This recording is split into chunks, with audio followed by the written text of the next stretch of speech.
Paul O Keefe, a journalist in the Spurs ether, has been quoted as saying on Twitter, saying they'll be on the list. Managers are going to be on the list. And we're going to discuss on the show today this quote from Paul O Keefe. Ladies and gentlemen, boys and girls, this is your boy, Mr. Box Office from Mr. Box Office TV, back with another show for you today. And this on the show today, we're going to speak about Paul O Keefe's quote about the Tottenham Hotspur hot seat getting hotter. As if Ange gets sacked, the pool of managers are getting is getting bigger, and it's getting very interesting. So we're going to discuss that today. And welcome to the show, to Box Office City, and Mr. Box Office himself, your host. And there's a reason why I've decided to do a show today, and it's why I've not left it till tomorrow. Because I think a lot of people have missed a lot of things on this. So I have to say this, especially with certain people as well. And there's a narrative, there's something of a maybe where I need to get it off my chest right now rather than leave it till tomorrow. Because sometimes you leave something later on, it gives you a bit more time, and then it just leaves that it kind of loses that edge about it. So I've decided to do a show today. Whether it's going to be a long show, I don't know. Sometimes you just need to just go out and just say what you need to say, and that's it, really. And that's what really is better for the show as a whole, and that's it. So welcome to everybody on the show today who's watching all over the world. So we're going to get straight into it with the quote from Paul O Keefe. And Paul O Keefe says this: they'll be on the list along with Terzic and Inzaghi. Now, this is all from the previous show that I discussed, and everybody in the Tottenham spectrum it's from the quotes from and the rumours that Ange's future's majorly in doubt. Now, we all discussed this on the last shows because of Paratici's impending return. And it's now because of those rumours of him returning, Ange's future looks like in doubt. And now because of Paratici returning, we're now seeing a lot of Paul managers that are being linked with the hot seat at Tottenham Hotspur. The two of them we've already mentioned already, Terzic and Inzaghi. Now, if we look at it from afar, it's not a surprise you're seeing this from what you're seeing from the Tottenham sources and what's happening right now in recent times, that now you're seeing the growing rumours of other managers being involved could be coming into Tottenham next season, being Tottenham Hotspur manager next season, or maybe even sooner. We don't know.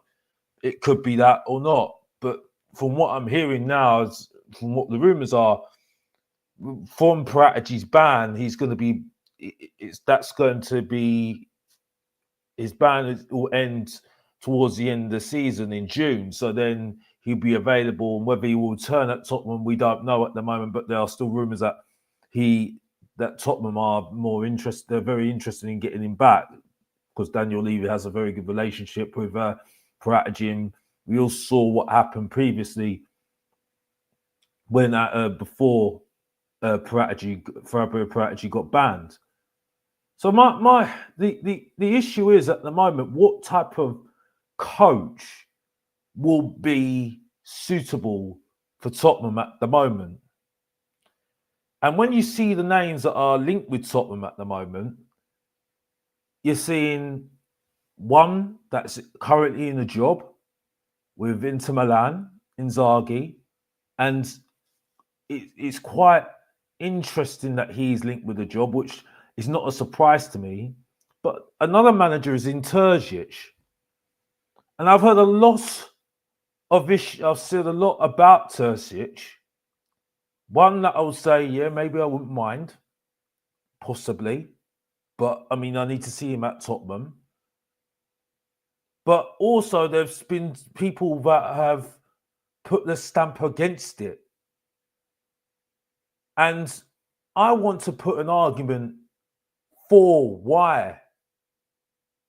If Terzic comes in, there are some positives to look at it, but also negatives as well. But I want to disperse the negatives at the moment by just looking at managers like Jurgen Klopp, Eddie Howe. You could look at David Moyes. You could look at Pochettino. You could even look at Pep Guardiola. And the differences with these managers are they've taken the time out to learn and find out about themselves and just learn of what mistakes they did, what they, they learn what they went right, what went wrong, and they did their education. Klopp did a year out. Pochettino did a long time out as well, and another one was as well, which now I'm looking back now, maybe it would have been not a bad idea to get someone like a Graham Potter in, who did some time out of football, out of management, to have a bit of a time out of the game to try and learn what he needs to do to try and make him better as a coach. So this is where I look at Terzic. Now, there are issues with Terzic. I'm going to be more talking about Terzic rather than your Filipe Inzaghi, because Filipe Inzaghi, let's be honest here, he ain't leaving Inter Milan for us at the moment, because he's in the job, and at the moment you can see that they're fit into his needs and what he wants, and he'll come to Tottenham, and it'd be similar to what happened with Conte possibly. So I don't see that happening at all. There's only a way is if he was available, and he's not available at the moment, so I don't see that happening whatsoever. But with some of the key things that we'll see here with Terzic, he's good with youth development. Among some of the talents that he's developed Jude Bellingham, Giovanni Reina, and that's under his guidance. Jude Bellingham credits Terzic for fostering his development into one of the Europe's best midfielders, and we all know where Jude Bellingham is now. Jude Bellingham's Real Madrid. One of his quotes is saying, "Eden's gave me trust and responsibility. I needed to grow as a player, and his belief in me want to push myself and even more." Another positive about Terzic, he's got tactical awareness. So he's got the ability as to change it up when he needs to change it up, if he needs to. Another one of his qualities is that he's got very, very good motivational skills. I mean, these are some of the things that I've done some research on. And then, but then you look at the negatives,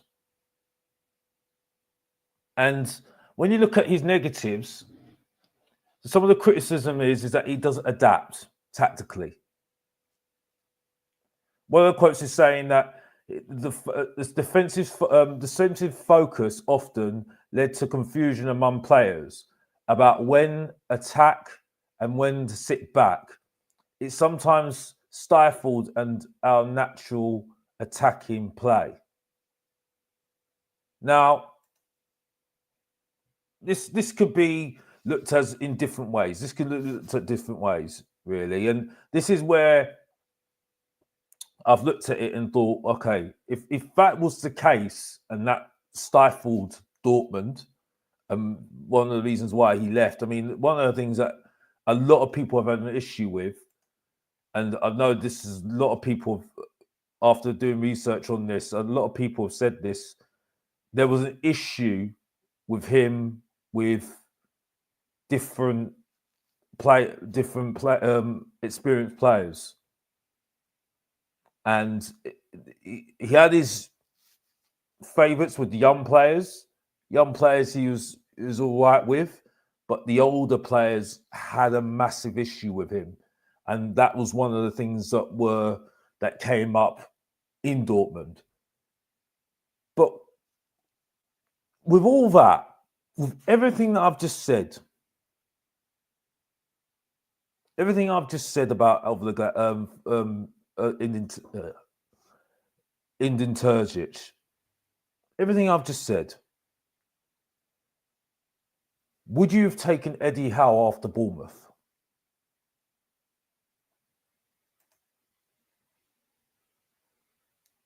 Would you have taken Eddie Howe after Bournemouth? And I know a lot of Spurs fans would have said no. I would have said no. When he had that sabbatical, he was available. And I know Tottenham would have sat their managers during that time. And a lot of people would have said no to Eddie Howe.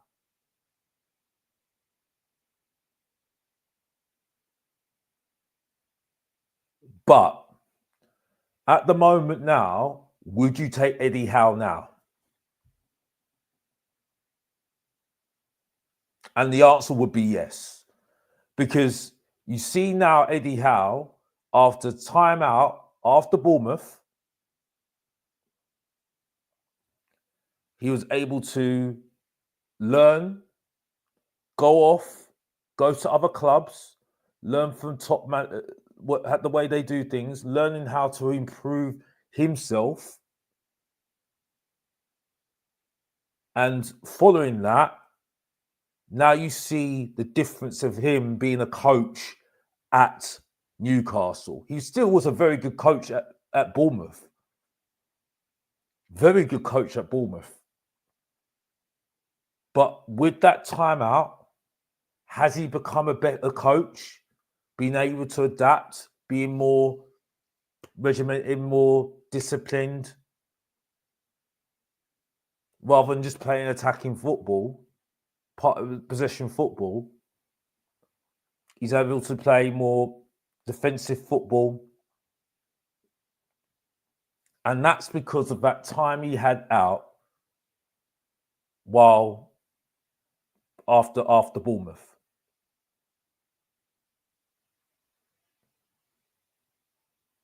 You can say the same thing with Oliver Glasner at Frankfurt. Went off. The parted ways, him and Frankfurt, taken some time out, and now you see what he's doing at Crystal Palace. A German manager, you see how he's evolved himself as a coach, and it's exactly what you're seeing now with Crystal Palace. They're getting the benefits of that. Now I'm seeing Tottenham fans saying that they want Oliver Glasner now. I think that's way too late now, because I think he'll end up going to someone else maybe.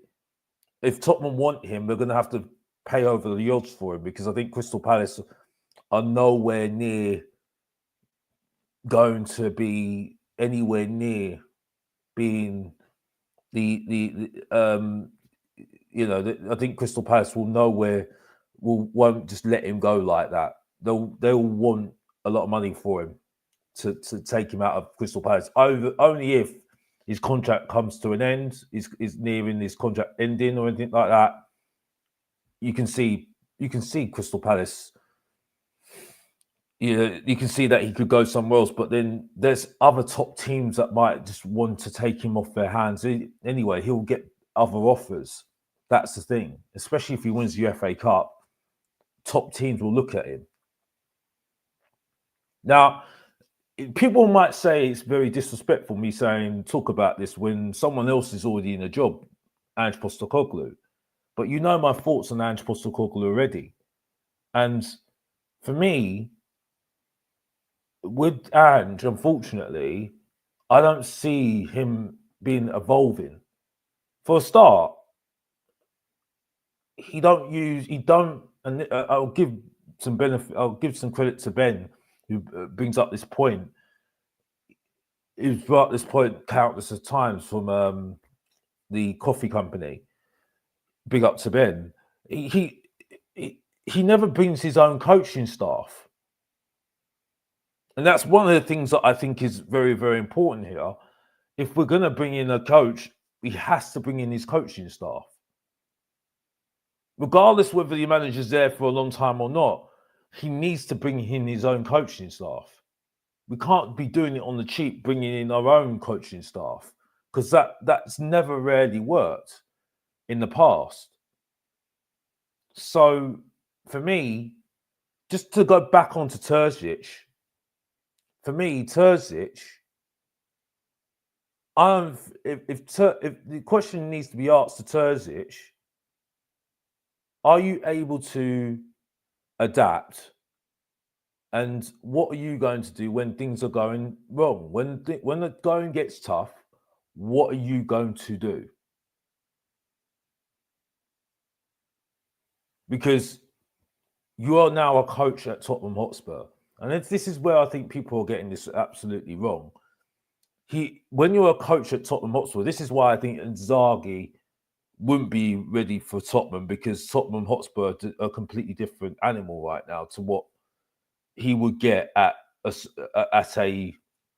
for instance, Inter Milan or a Juventus, or because he'll get the players he wants to do his system. At Tottenham, you'll get the players that you've got in the committee, and you've got to work with those players. That's why you need a coach who can work with players regardless, like a Poch, like a Martin Jol, not like a Harry Redknapp. Harry Redknapp would just work with will get players he wants, but also he's got a coaching staff that can, he can work with to help those players improve. But the point I'm making is with the coaches that are available to us, possibly, I think really for me there is a need. There is a need for a coach to be able to adapt and be able to adapt to their systems, but also be able to coach those players that that are available to them as well, and be able to evolve as a coach, learning from his mistakes to evolve as a coach. This is where I think you're seeing the problems with the Manchester United manager, which is just completely got out my head at the moment. He's learning on the job, but he has to win. He has to win. I've just completely lost his name now, because due to the fact that I've got Tottenham on the brain.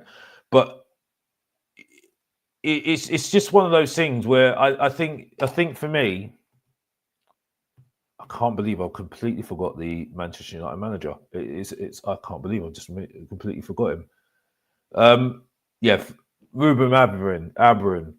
I mean, he's got a system that he wants to play, but in the meantime, he's going to have to adapt his system to win games. to make sure that Manchester United are at a certain level, and because it's not good enough just for a club like Manchester United's a club like Manchester United's stature to be losing every week. And he's saying, well, I haven't got the players that I need.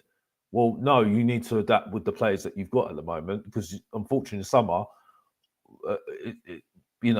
we haven't got the players right now for you. So until the summer, you're going to have to adapt. But this ain't good enough, you carrying on like this, because even if you do get your players next year, your record's terrible. And this is exactly what we were saying with Ange Postecoglou last year after the first 10 games. And I've seen enough, and again, I do apologise to the people that have watched me, and seen me before, see me speak before time, or before, because I've repeated myself again. I think, unfortunately, it is one of those things that you just end up repeating yourself. You can see exactly why Mr. Box Office hasn't been doing a lot of streams recently, because I'm sick and retired of repeating myself. You know what I mean? The thing is with the whole thing with Ange is that at the moment he's not learning. He's not learning. You can say with Ruben Maverick, though, he's learning. He will learn. He's coaching. From everything he's seen before, he's like, well, I don't know this, but I'm getting to know this now. So I need to adapt to make sure this doesn't happen again. But with Ange, I don't see that. And this is where I start looking at managers like Terzic, managers like your Xavier Hernandez, who's very heavily linked as well to Tottenham as well. Can they come in, go through those bad times, but learn from it to evolve as a coach? So if Terzic had an issue with senior players, has he learned from that? Having this time away from being a manager, having this time sabbatical away at the moment, gone and learned from other coaches how to handle that situation better. And then he's going into Tottenham saying, well, I learned from that situation. I'm going to come in, right? And yeah, I might have a bit of a bad spell. I might have a bad first part of my tenure. But then after that, he'll flourish because he's learnt from that situation. But the problem I have with certain people that have just come up and said, well, I've done this research from this person and he's terrible. And again, I'm not putting anybody in the hat at the moment, because no one's perfect for me at the moment. No one's perfect for me at the moment. But this just shows you again, right, why I say that Tottenham Hotspur can't just keep on going for can't be just going for managers that are, I can't just go for managers that are just well known. This is where I'm a bit nervous about Paratici, because Fabio Paratici, for me, might be great for the structure, but let's be honest here, Fabio Paratici has been terrible at looking at managers. He's been absolutely awful. So that's where I'm nervous about him. And Xavi Hernandez, is quite obvious what he was going to do. Quite obvious what he was going to do. And this is, for me, Tottenham Hotspur should be able to, with the resources that they have got, right? Resources that they have got, that they should be able to find managers who are not well known, like the Bournemouth have found with Andoni Areola. I know he lost today, but you watch. Andoni Areola is going to learn from this, and he will get better for it. Coaches like that Don't just look. And this is where people now are looking at people like Oliver Glasner. He's obviously learning. This is where I can't, and this is where I can't listen to the people that tell me, well, if we win Europa League, oh, he should stay at his job. No, he shouldn't be, because the question should be answered to Andoni Areola, to Ange at the moment. Okay, cool. You won Europa League. When let's be honest here, if he was a manager like if it was a Europa League last season. If it was Europa League last season, he would not be winning Europa League with the Champions League Premier League teams in there, because he's struggled with teams that are better than him this season. That were actually not to that our level. Let's be honest here. So, not to talk too much on Ange, because you know my thoughts on Ange, but the point I'm making is, with all the things that Edin Terzic has got. I mean, I'm saying at the moment that if they have learned, Xavi Hernandez, if he's learned from his Xavi, if he's learned from his time at Barcelona, not being able to be rigid if he's too rigid with his system, which is one of the criticisms that he had. He's very good with young players.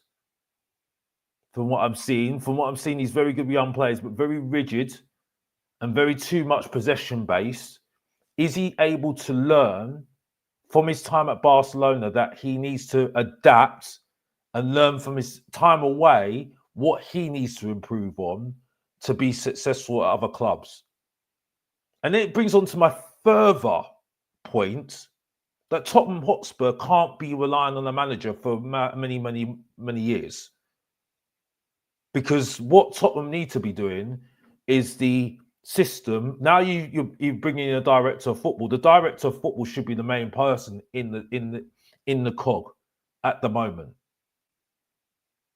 And then whenever you need to get rid of the manager, you get rid of the coach, coaching the players, and then you get somebody else in who carries on the project. And that means that maybe you're not winning a lot of things, but Tottenham do not win. Tottenham don't win. I've come to that realization now. We don't win. We're not going to do it over this ownership, which again, I don't want to go into. And that's it for me. I know someone, I know somebody in the chat, and I'm big up to everybody in the chat, by the way. Big up to every one of you that are watching today. I know it's very, very late. I know it's really, really late. And so I do appreciate your time, whoever's watching.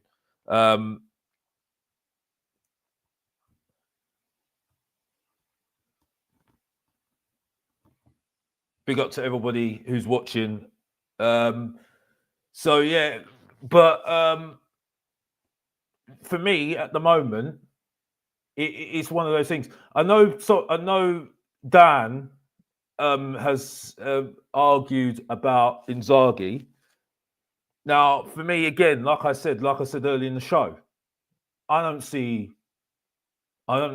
don't see Inzaghi coming in because he's at Inter Milan, and for me, if you're going to bring in Inzaghi, he's going to have the conditions that he wants at Tottenham Hotspur. He's not coming into a Manchester United team or Chelsea or a top team who will just give him what he wants. There will be conditions there. Being a Tottenham, being at Tottenham, yeah, he might have the centre backs and the team that he wants, but to add to that, what he needs to add what he add to what he needs so he can carry on success. I don't know if he'll get that. I think he'll get frustrated. Like someone like a Xavi, I think he'll get frustrated. And this is why I'm saying it's not just about the ultimate success of ultimate success of a particular manager. But I mean, honestly, I don't. That's why I don't think it's going to be an Inzaghi. And like I said, I don't think he's ultimately going to be a success for me. I don't think he'll be ultimately a success for me at all. For me, I just don't think it's going to be. I don't think it's going to be a success because I think he'll end up being frustrated. I think he'll have a good impact because of the players that we've got, but then he'll need more in the first team to be consistent, and I just don't see it. I think it's going to be like a Conte situation for me, and that's it for me. So that I mean that's why I just don't see any need. But I don't see him coming, and also he's at Inter Milan at the moment. I don't see him moving from Inter Milan to Tottenham at the moment when he's got everything he needs at Inter Milan. You've got to give him something better than what he's getting at Inter Milan, and we're just not going to do that. I think you're going for managers that are not in a job at the moment, or coaches that are not in a good job at the moment. And you've got to ask the question, like I said before, have they learned from their previous stint, and they know that they're coming into Tottenham to coach? They're coming into Tottenham to coach. Like a Poch was doing at Chelsea when he was given the players that he was given at Chelsea. Chelsea, kind of extreme situation, but you knew straight away, Poch knew straight away what he was getting into with Chelsea. He said, well, they told him, you're coaching, we'll give you the players. Yeah, a little bit of influence on it. Yeah, what he wants. But you'll get the players that you're given, and you've just got to coach them. That's the same thing with Tottenham. That is the same thing with Tottenham at the moment. We are trying to be, and we've been doing this for a long time now. I think if you look at the past, if you look at the past previous years being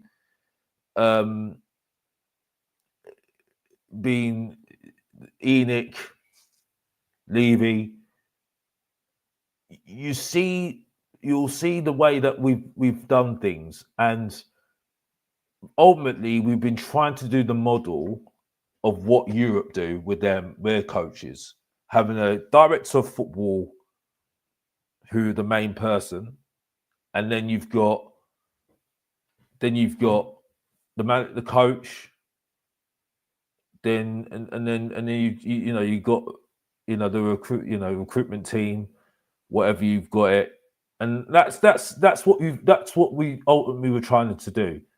It's just that because over time we try to get in a top manager,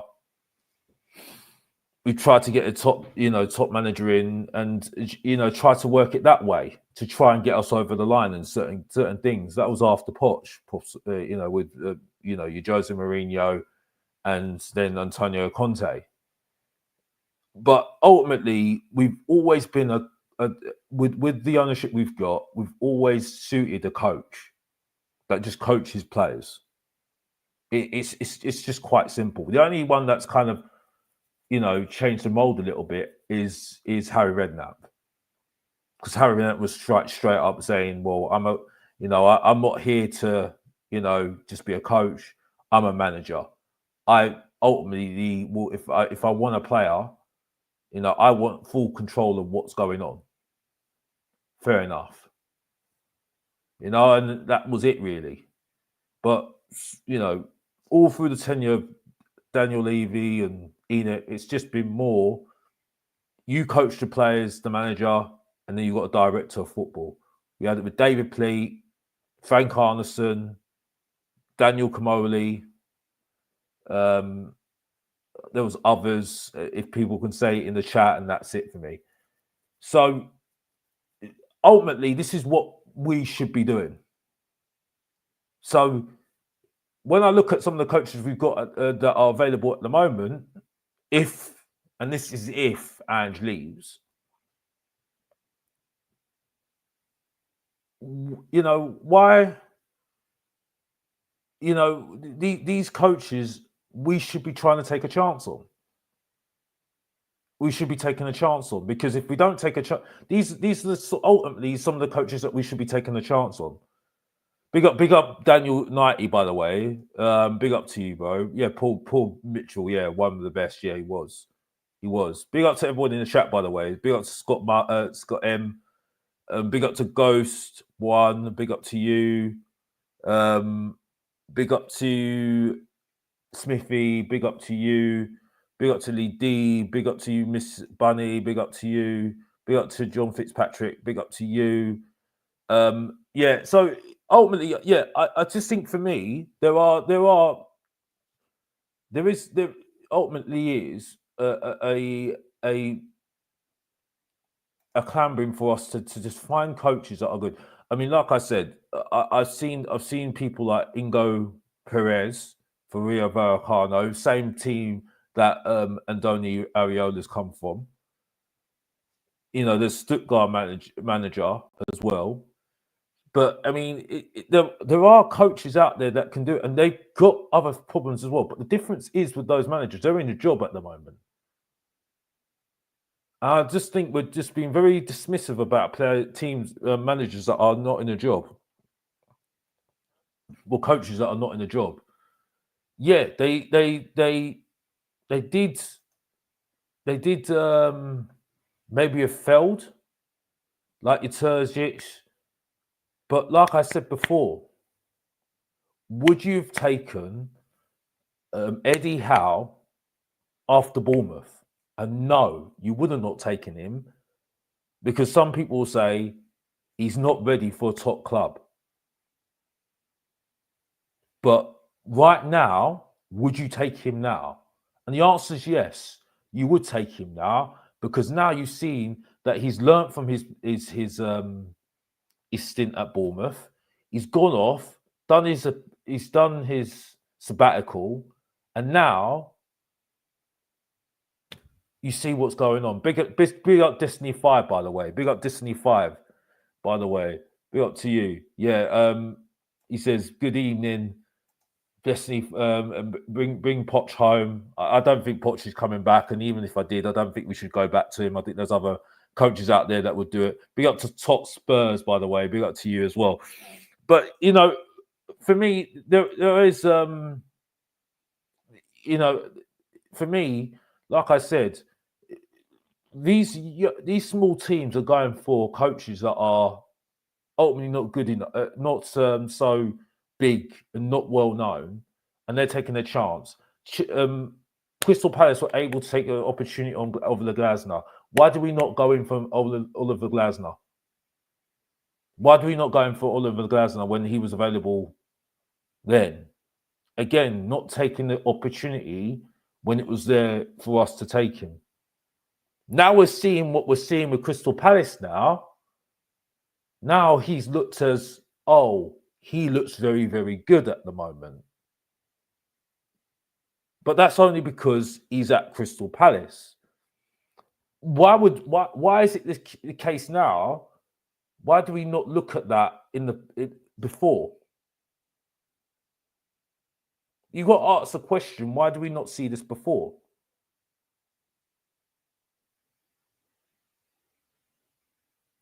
But this is the thing. This is a great comment from Daniel Knighty.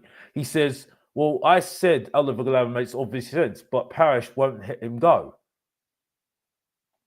Well, that's kind of simpler. That's kind of the case that I'm saying at the moment. He's saying, you know, now Oliver Glasner's at Crystal Palace now. Why would Crystal Palace want him to let him go to Tottenham now?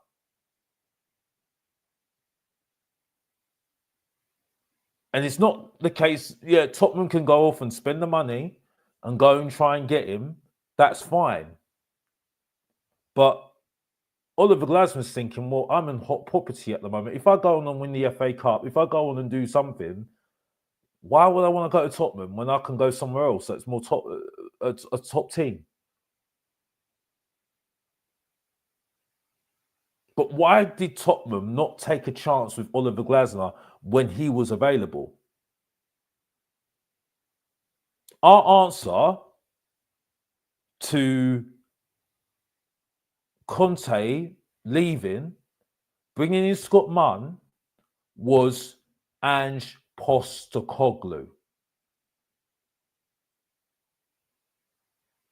And this is the problem I have at the moment. We're not taking opportunities when they're saying right in front of us. Why do we not go for Graham Potter when he was available? Now that's good thing. That's something in hindsight. Hindsight's a beautiful thing. Like I said, because being a Tottenham fan is a beautiful thing. Hence the reason why now we're saying we want Paratici back at our club right now. Which for me is only because Johan Lang and Scott Munn, the invisible man, and Johan Lang, the most worst director of football I've seen in my whole lifetime. I've got to be honest, making it worse. I mean, honestly, it's just embarrassing. It's embarrassing. I'm saying that I want Paratici back at my club when I was saying what I was saying about him, and the only reason why I want him back because there's nobody else better than him right now. You know what I mean? Because I'll take Paul Mitchell all day long. I'll take David Pleat all day long. I'll take David Pleat back all day long. I know he's retired, maybe retired now. Sorry if he isn't retired, but I'll take him back all day long as well. You know what I mean? But unfortunately, right now, because I do want Paratici back because I just think we need somebody who's understanding of the structure. Structurally, I would rather have a Paratici back right now. I'll take a Paratici back right now. In terms of him choosing the manager, though, I wouldn't want him anywhere near it. Let's be honest here. And I'll start looking at his judgment on players as well, because let's be honest here as well. Yes, there were some good ones. I still think some of the Juventus rejects do need to be looked at, because the only reason why those Juventus rejects, Kulu and Bentancur, look good is because they replaced Harry Winks and Bergwijn. And I'm sorry, Bergwijn wasn't that bad. He wasn't that bad. Right, looking at the wingers that we have right now, are you telling me that anyone's better than bloody Bergwijn? Anyone better than Moira? So I beg to differ. I beg to differ. And don't talk to me about Kulusevski. Again, Kulusevski's been okay. Been okay. Okay? That's all I will say on that one. You know, and the thing is, though, if you're going to get Paratici in, you know exactly what he believes in. Yeah, I'll give him Vicario. Vicario still needs to look. We'll see over time. We'll see over time. But again, I don't see, you know, this is the thing. I think his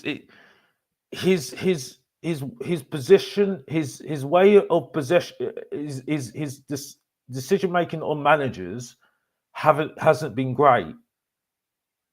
And at Juventus, it wasn't great either.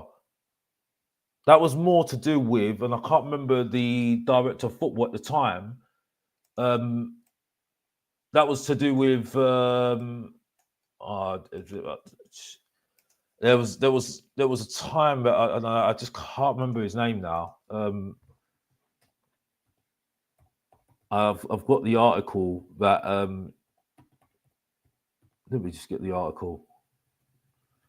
Let me see now. I wonder if I have it, but I don't think I have got it because I think that it was a very old, and it was associate of somebody, and I can't remember who his name is. He used to be Juventus. I think he used to be, because he used to be Juventus director of football, and I can't remember his name now. And I just can't remember it now. And he's left Juventus now. I can't remember it now, but let me see now. Juventus. There's another person. I mean, Thiago Motta as well. That's another one as well. Thiago Motta. I wouldn't be surprised if Thiago Motta is linked to Tottenham Hotspur as well. I wouldn't be surprised because he's available now. And I wouldn't be surprised if he was was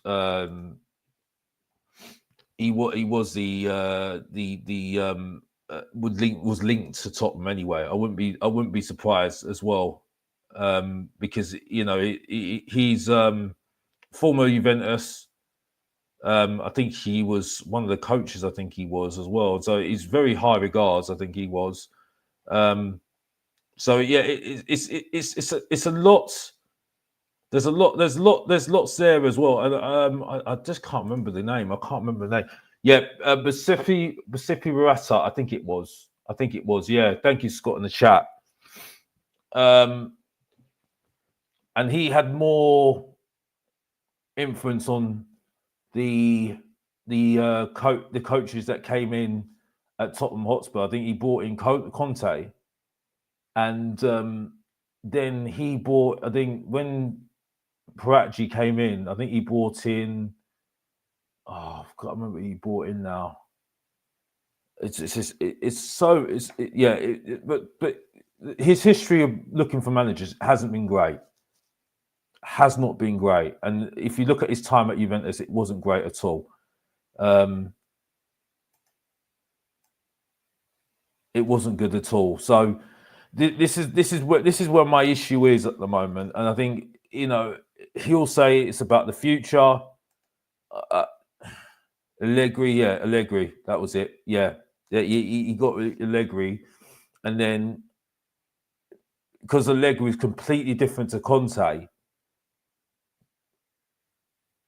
he was more about system. Conte, Allegri was more about experienced players, and he needed experienced players. So it was a completely different shift, I think it was, and I don't think Morata was very happy about that, and that's where the clash came in. And it's ironic because Morata, from what and Paratici, Morata brought him in to Juventus because of his good relationship with Paratici back at Parma. Or Sampdoria, I think it was. I think it was either Sampdoria or Parma. I think it was Sampdoria, if I'm correct. So it's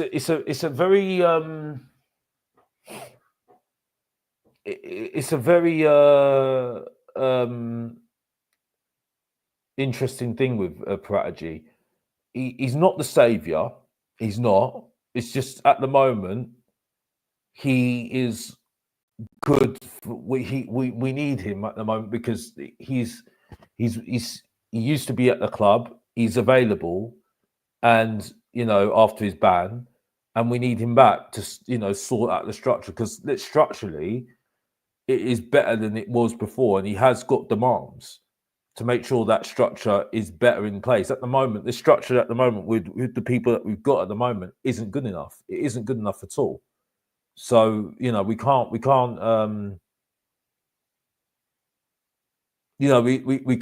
just ignore that. So ultimately, what I'm saying is, at the moment, Tottenham need to realise that we are a club that we have a coach, director of football, and the coach can be dispensable anytime. What Tottenham need to do is make sure they've got a conveyor belt of coaches to keep it going, so there is a consistency. And whatever happens with the coach, at least that consistency is with the director of football. Now, that's where my problem is at the moment. Can we see that happening with with Paratici? I don't know. I don't know at the moment. And this is where I have my issue at the moment.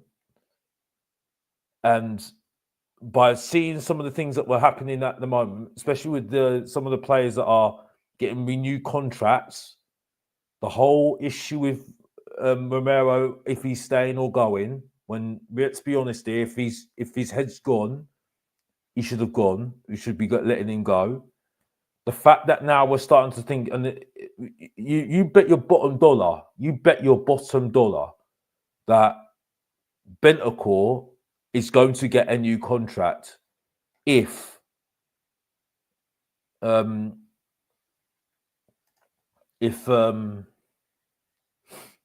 Paratici comes in.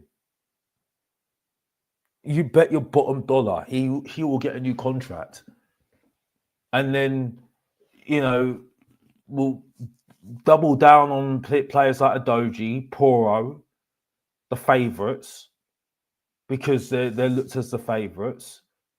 And so, I don't see anything improving. The only thing I would say is at the moment, if you do get a Xavi in, at least you know that he will try and nurture some of the young players we've got.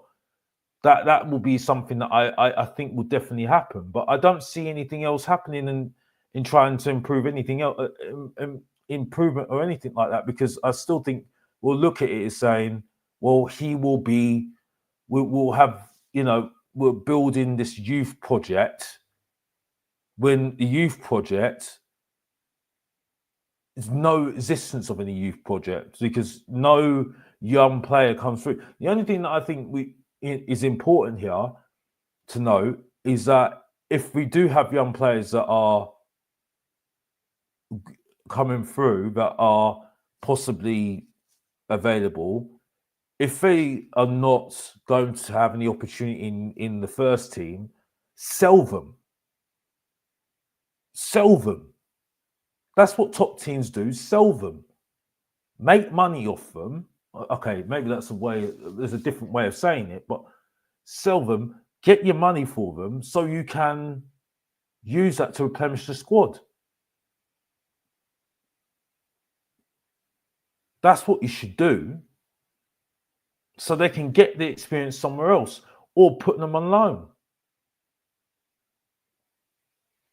But I mean, I know we're trying to do that with certain players, but it's obvious that they're not, cut out for it at the moment still. But what we do is we overhype players. Bergvall looks okay, but we'll see what happens next season when he has his. I mean, you look at Walton. Walton's had a bit of a tricky season this season with injuries. Eze's had a bit of a tricky season this season.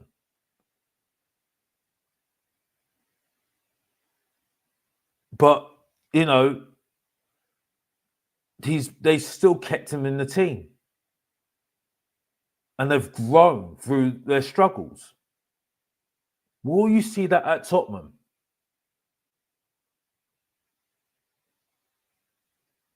I don't know about that. I don't see it. I don't see it at all.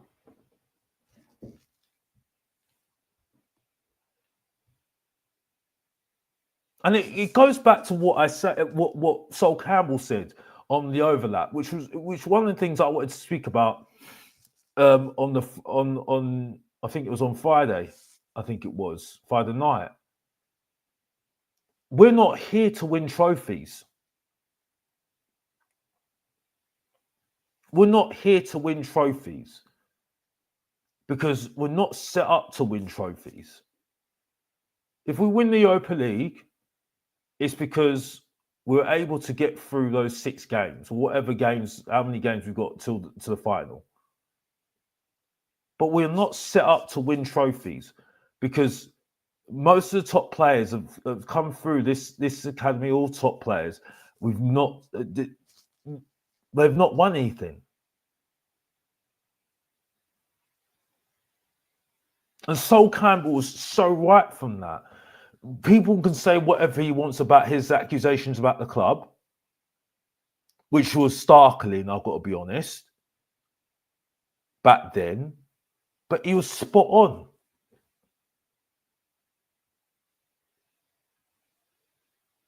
He was absolutely spot on.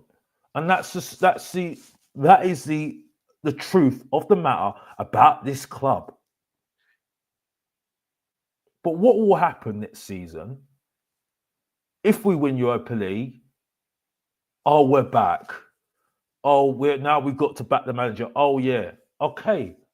I'll say I'm wrong. He won. He won. By everything he says, I win in my second season. And Postecoglou, he's won. I'm giving you two scenarios here. You know, in my own way, I'm giving you two scenarios here. So Andrew will ultimately will win. I'm wrong. Sorry if I've got my microphone here. I thought I'd done something there, but I'm wrong. Okay, we win, we celebrate, we do what Newcastle did today. Open top bus, we enjoy ourselves. But then you ask the question at Ange, you say to him, okay, mate, your league form was awful. Regardless what happens those next 10 games, which I don't care about, right? Because I've seen enough, right?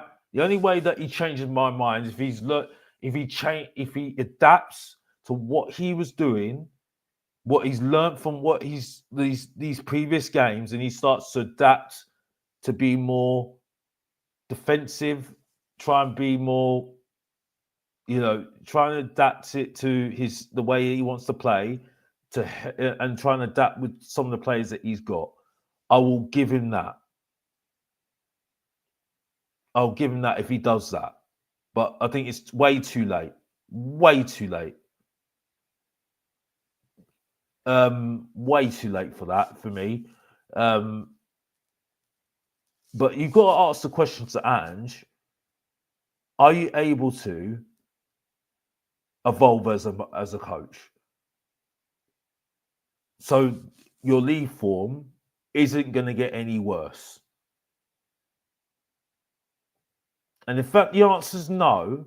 I'm still going to stick to what I'm going to do because this is what works. You get rid of him.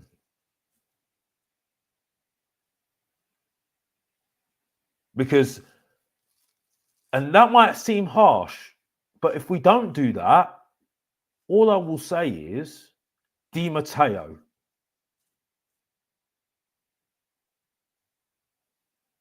Di Matteo for Chelsea. Does everybody remember Di Matteo? He'd gone on to win Champions League for Chelsea. What happened the following season? He goes to a bad start. They sack him. Rest is history. Another example. Erik Ten Hag goes on to win FA Cup after a really bad league campaign. Goes on the following season, even worse, after spending lots of money. What happens? They sack the manager. Ruben Amorim comes in, they're even worse. But would it have been the same if Amorim came in at the beginning of the season this season? I don't know about that.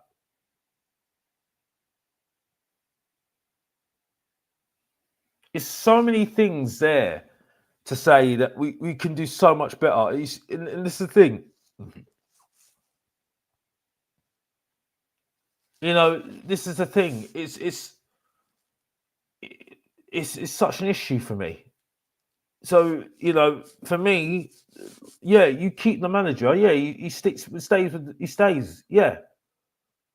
But there's still a lot of questions that need to be answered about the manager. And those questions need to be answered to the manager. And if you don't answer those questions, either he walks, like I predicted on my channel, Mr. Box Office TV,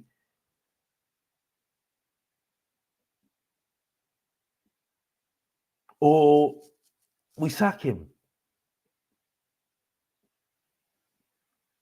I don't think he'll get sacked because he will have too much leverage on us on that. if he doesn't win Europa League, we should be sacking him. Bring in a coach that can adapt, and then it's going to be hard time. It's going to be another way, another campaign of seeing how it goes, and see if that coach can adapt to the way that we are as a club. Then it gives time for the board to start looking at other coaches similar to what we've got at the moment, and then they can bring on the project even more. I don't see coaches staying here any more than 18 months now. And that's the way it's going to be at Tottenham now, for me. It ain't going to be ultimately a coach that's going to be here for a long time now. I think it's going to be coach. He does a bit of a spell. If he does well, and he gets frustrated, he goes, you get somebody else in to carry on the project. Same with players. If players want to leave, you leave, then you bring in other players to try and replace the move.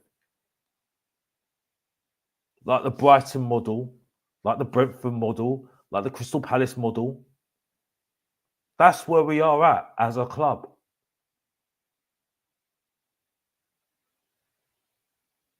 And this is ultimately why you brought in a Simon Davis.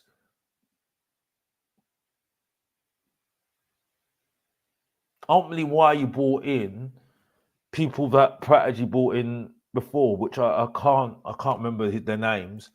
Paratici brought in these names ultimately to try and improve the structure at Tottenham. And just to remind people, he brought in Grayton Stuyson. Does everybody remember Grayton Stuyson?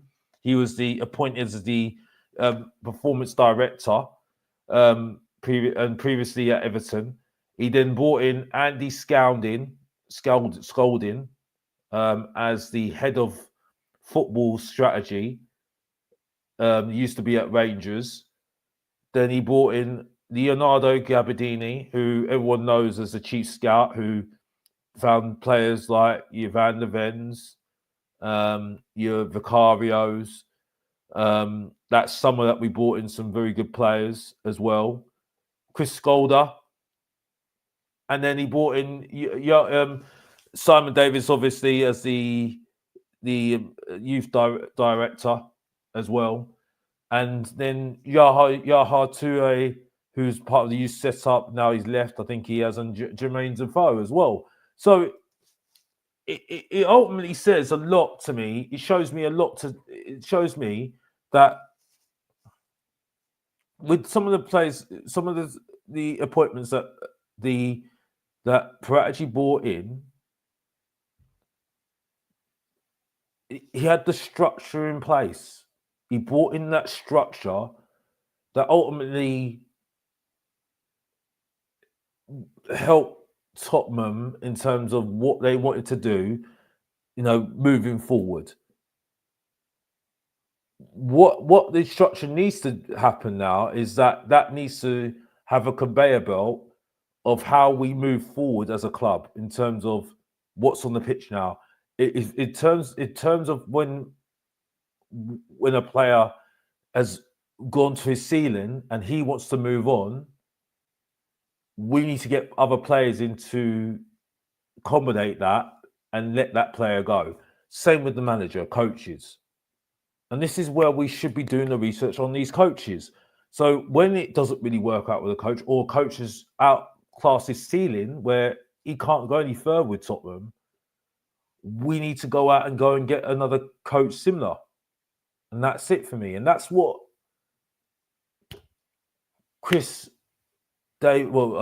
Simon Davis was saying. So what I've heard from people that have spoken to Simon Davis, and this is what ultimately we should have been doing. We should be doing, and that's it for me. And I think like I said before, we can't be dismissing coaches at the moment that are out of a job, because those coaches might have taken time out of the game, and even David Moyes did this. David Moyes has done this, and now people are looking more favourably for David Moyes. People after Manchester United, after his stint at Manchester United, then when he went to Europe and I can't remember Spain, and it wasn't successful there, they dismissed him. Ultimately, completely dismissed him. But then when he went to West Ham, he was employed twice. And now, when you look at him now, he's won Europa Conference League with West Ham. He's gone now to Everton. And now he's looked as a very good coach. Same with now Graham Potter. He did his stint at Brighton. He's before at Swansea. Did his stint at Brighton. Did really well. Very well thought of as a very good coach. Went to Chelsea. Went completely and utterly wrong. Terrible. When he left Chelsea after being sacked, got completely dismissed. And then after that, what happened was he went out, did his sabbatical, whatever it was. Now he's coming to West Ham. He's chosen. He's ultimately had lots of offers, and he said, "Well, I'm being careful. Need to go for the right club." He's found his club with West Ham now, and now you're seeing what's going on with West Ham. Now, I'm not saying West Ham are doing really well at the moment, no, but ultimately, he's learned from his mistakes. He's taken his time out, and he's learned, and he's made his mistakes, and that's it. And he's been able to go now, retrain him. Well, evolve, learn from his mistakes, and now he's coming to West Ham, and now he's learning from his mistakes and bringing that into West Ham. Same with Nuno. Ultimately, Nuno didn't have his coaching staff as well, which I don't think it helped him as well, which is a massive problem, because I remember with Conte, I think Conte was able to bring his coaching staff, and there was an issue there as well. He ultimately got his coaching staff in the end, but Tottenham was trying to fight to try and get somebody who from the club into his coaching staff, which again, I think ultimately if Ange does go, he needs whoever comes in need their coaching staff. There's no issue on that for me. I think they need their coaching staff. Right now with Ange at the moment, that's been an issue for me, and that's always been an issue for me from the start. And that the fact that he's teaching the coaching staff about Ange ball. Wait a minute here, you ain't nothing special here. Like, you can do that in other leagues, like your Japan, wherever, with respect. You can do that there. That's cool. Scottish League, cool. But not in the Premier League, not in top leagues like Spanish, Italy, not your top leagues. It don't work like that.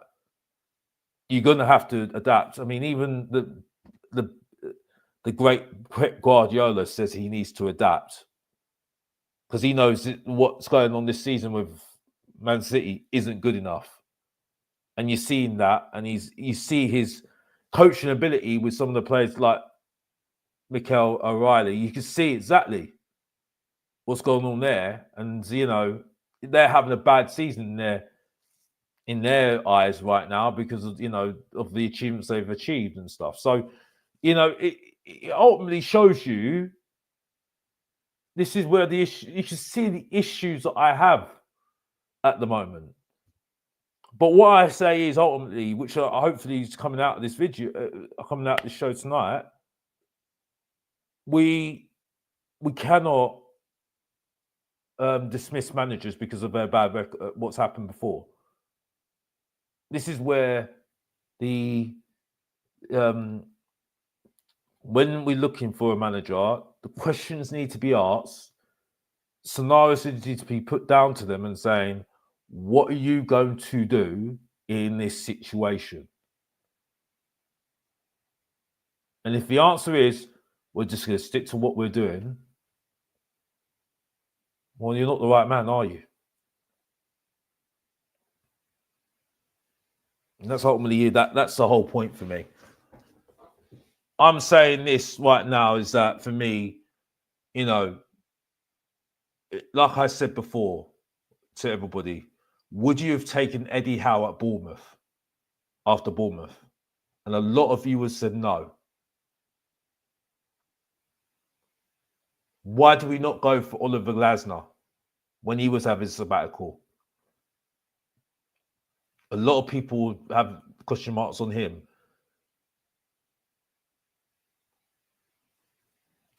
But right now, you're taking both of those managers over our manager right now. And that's the point. But there are lots of other coaches out there that are available, and we should be taking them.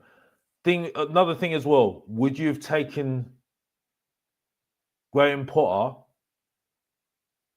after Chelsea? No. But I know a lot of Tottenham fans now will take Graham Potter now. Now he's gone to West Ham now. Ultimately, good coaches are able to go away after a bad spell, bad job or whatever, reassess, go and learn, and become a better coach and evolve as a coach. But ultimately, and this is what I'm seeing with people like Graham Potter, well, maybe not less Graham Potter because we haven't seen that much right now, but ultimately what we're seeing with Eddie Howe and Oliver Glasner.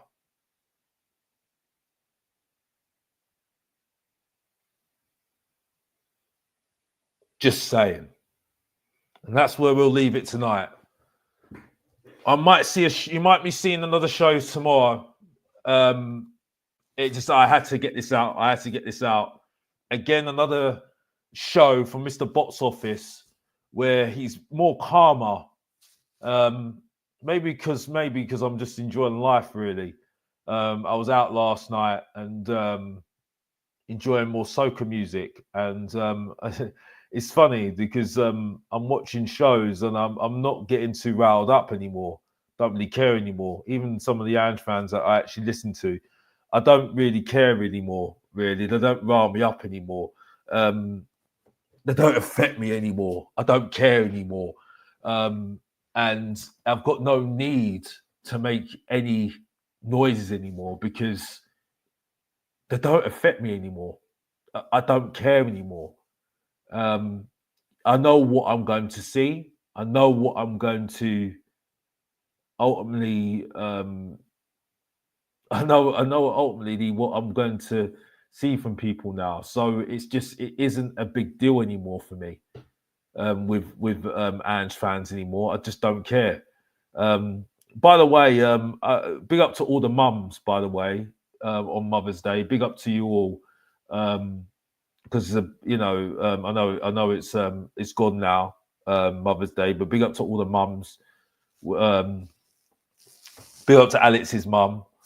But anyway, that's enough on that because that's going personal. But and big up to all the dads out there as well. But big up to everybody, mothers as well, Mother's Day. And I hope everybody enjoyed themselves. A lovely day today, by the way.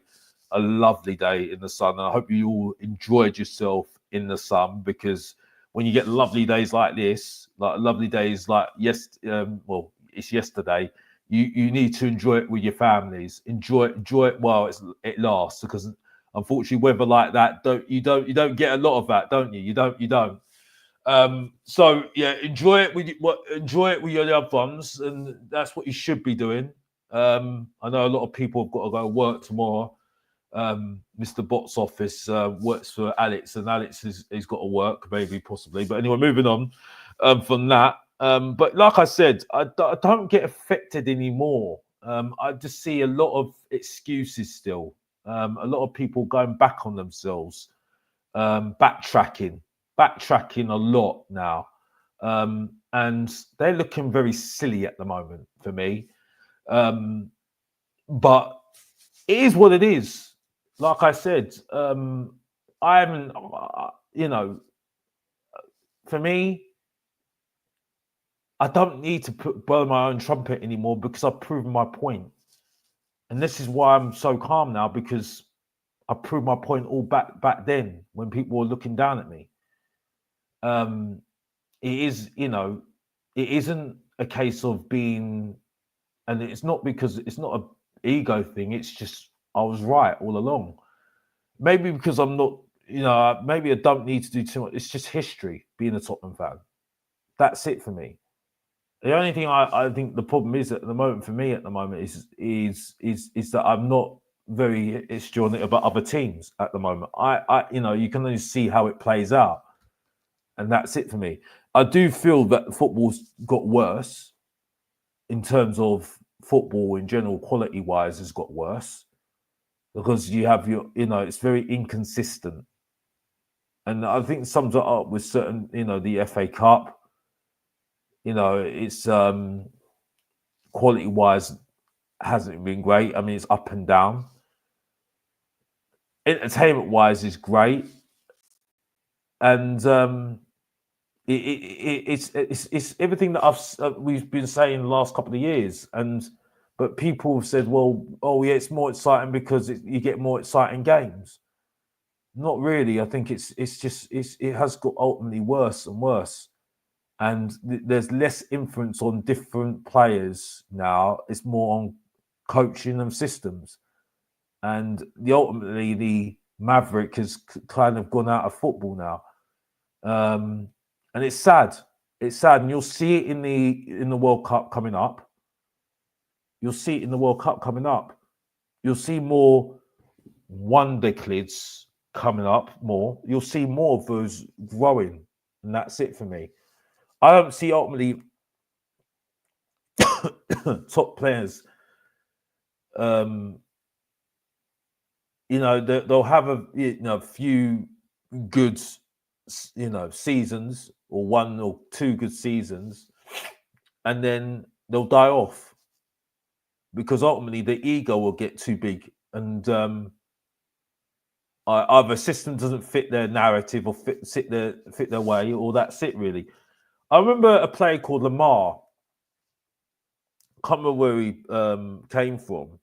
I think it was a Spanish player, and he was looked as a really good player, potentially fantastic player. I think he was a French player.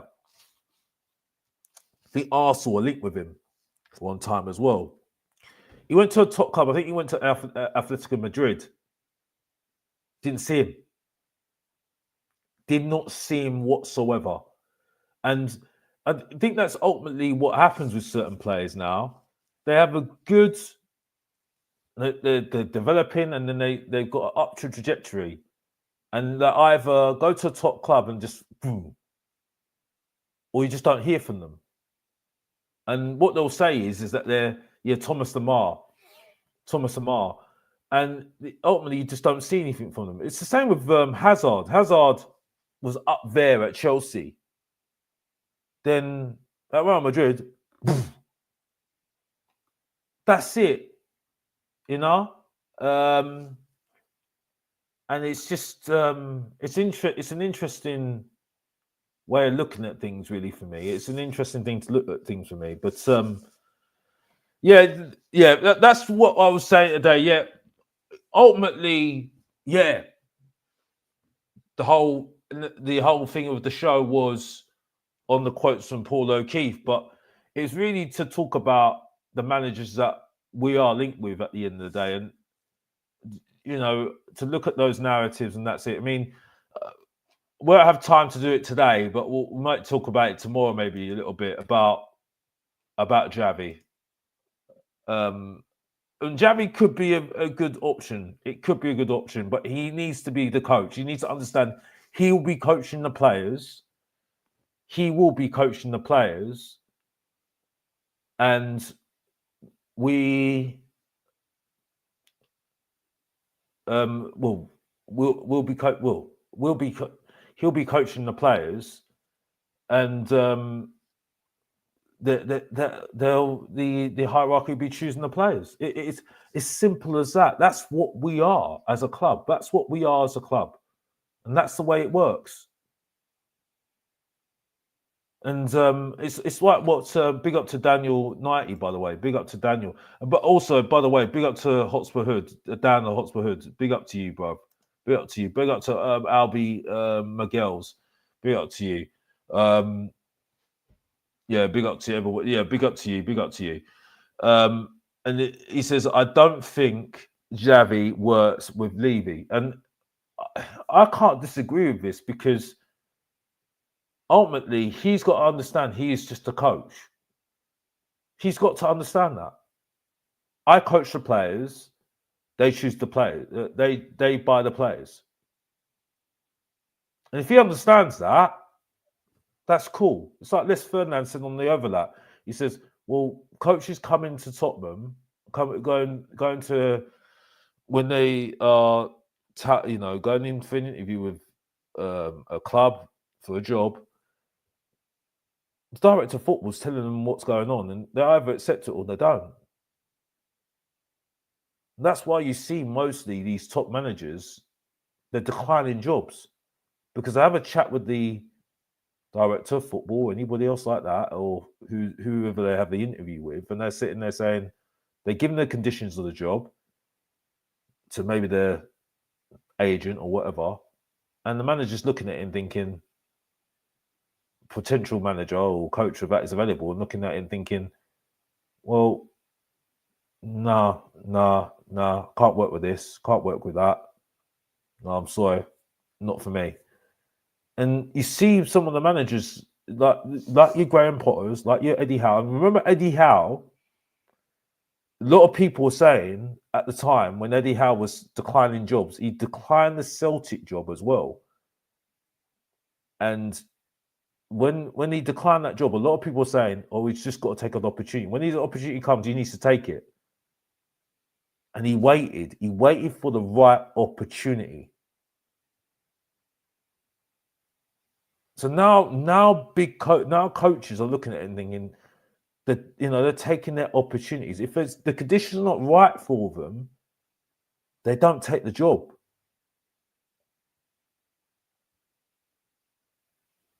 But again, it goes back to what I say.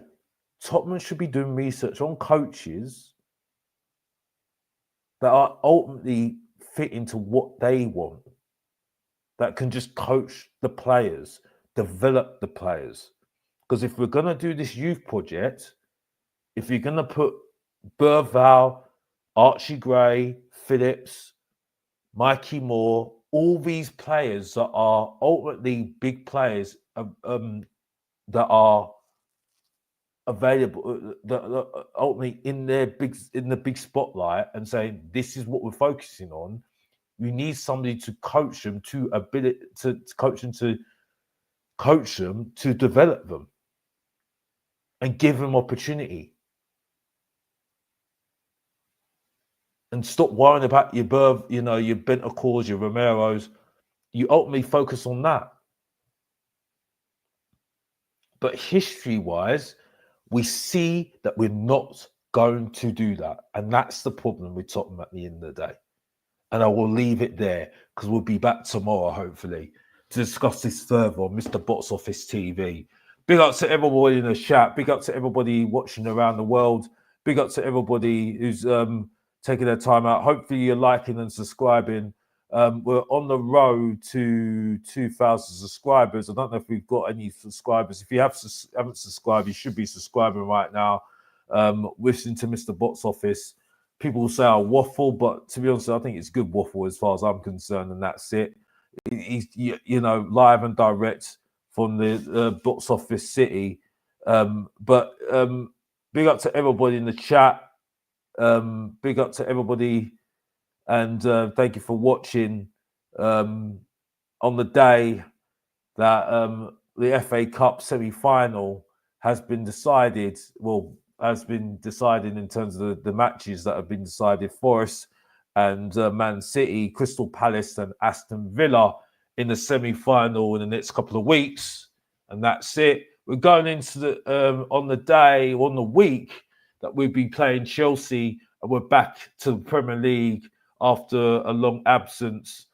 And on the week where now I don't want to hear any more excuses for Ange Postecoglou when he's had practically a pre-season